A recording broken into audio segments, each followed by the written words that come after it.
Então financiar pode ser um bom negócio. E tem bancos onde o financiamento é mais alto do que o seu rendimento.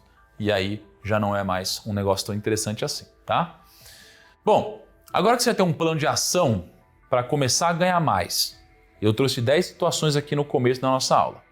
Agora que você já entendeu a conta que você precisa fazer na hora de comprar ou alugar um imóvel, vamos para a terceira e última parte da aula de hoje.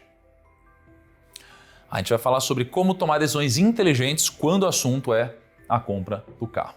No caso do carro, não me parece que o ponto mais importante é comprar ou alugar. Então você pode alugar, né, em várias locadoras de veículos, você pode comprar um carro, mas não tem muito ganho financeiro para nenhum dos dois lados, tá? Eu sou mais adepto ao aluguel do carro, tá? Sob uma ótica racional, sob uma ótica emocional já depende um pouco, tá? Mas não existe uma grande diferença financeira aqui. No caso do carro, você deve se atentar principalmente ao percentual do seu patrimônio que vai ser comprometido com a compra do carro. Então, em primeiro lugar, eu quero que fique claro o seguinte: eu não sou contra a compra do carro, tá? Não sou contra. Então não venha falar de mim não. Mas no Brasil, o problema é o transporte público ele é muito ruim. Ele é muito ruim. Eu tinha uma época onde eu pegava metrô, e aí você tem linha de metrô muito boa, tipo a linha amarela, e você tem linha muito ruim, como a linha vermelha, que é meio desumano, né? Peguei muitos anos isso. Aí você pega ônibus, você tem ônibus legal e você tem às vezes umas linhas ruins, que eu pegava, por exemplo, o Terminal Jardim Ângela, lotado, te deixava no meio do nada, era uma loucura. Então, quando você compra um carro, você tem um salto de conforto. Como pode então existir uma diferença positiva para você? Olha só, eu já vivi muito bem no imóvel alugado e sem carro em São Paulo, tá? Mas eu entendo que o carro pode proporcionar muito conforto, você pode depender dele. Eu morava num apartamento de 31 metros quadrados e não tinha carro. Tranquilo, era uma vida muito boa, tá?